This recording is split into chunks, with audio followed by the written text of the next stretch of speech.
माननीय Shri Sushil Kumar Modi ji, need for declaration of assets and liabilities by the जजेज of Supreme Court and High Courts. महोदय, All India Services यथा IAS, IPS, IFS और Central Civil Services यानी under secretary, deputy secretary, director को joining के समय और फिर प्रत्येक वर्ष अपनी संपत्ति का अनिवार्य रूप से ब्यौरा देना पड़ता है। सीएजी भी प्रति वर्ष वेबसाइट पर अपने एसेट्स का डिक्लेरेशन करते हैं। सुप्रीम कोर्ट ने निर्देश दिया है कि एमएलए एमपी का चुनाव लड़ने वाले लोगों की संपत्ति मतदाताओं को जानने का अधिकार है।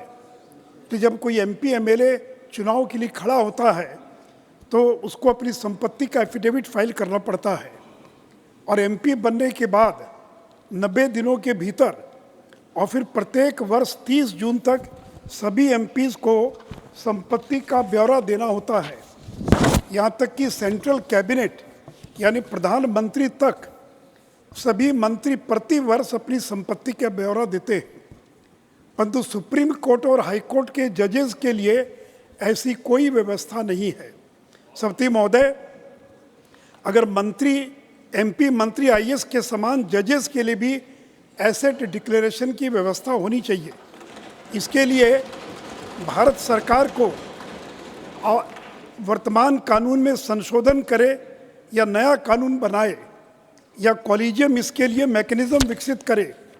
सभापति महोदय, anybody holding public office and drawing salary from exchequer should compulsorily declare annual details of their properties irrespective of the position that person holds।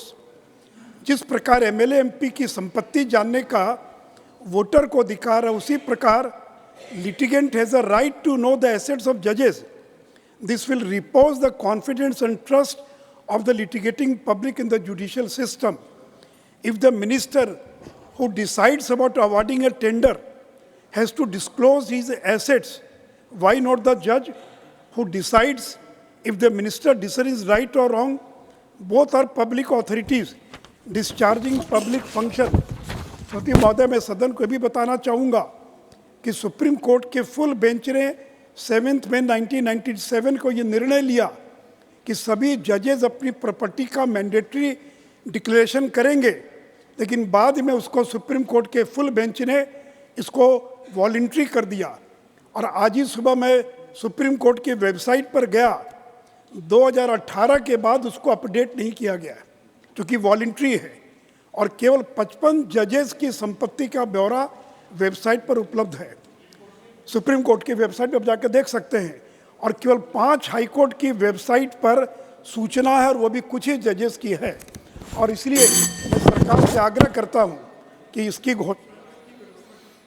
धन्यवाद माननीय सुशील कुमार मोदी जी।